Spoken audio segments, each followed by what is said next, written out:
సహోదరుని అడిగాను, నేను కన్నీళ్లతో ప్రార్థన చేసి ఎంతకాలం అయింది, కన్నీళ్లతో దేవుని ఎదుట కనిపించి ఎంతకాలం అయింది అని అడిగితే, అతడు రక్షించబడ్డాడు, బాప్తిజం తీసుకున్నాడు, సేవలో పాల్పంచుకుంటున్నాడు, కన్నీళ్లతో ప్రార్థన చేసి ఎంతకాలం అయిందంటే అతను ఇచ్చిన సమాధానం తెలుసా? అయ్యా, నేను రక్షించబడి చాలా సంవత్సరాలు అయింది, కానీ అదేమిటో ఇప్పటి వరకు ఒక్కసారి కూడా కన్నీళ్లతో నేను ప్రార్థన చేయలేకపోయాను. ఎందుకో నా కళ్ళల్లో నుంచి అసలు కన్నీళ్ళే రావు. కఠినమైన మనస్సు.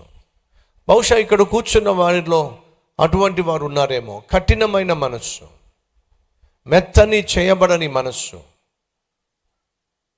అయితే నీ హృదయాన్ని సరిచేయమని, నీ హృదయాన్ని బాగు చేయమని, నీ హృదయాన్ని మార్చమని ఖచ్చితంగా ఈరోజు నువ్వు ప్రార్థన చేయాలి. విరిగి నలిగిన మనసే దేవునికి ఇష్టమైన అర్పణ అని బైబిల్ సెలవిస్తుంది.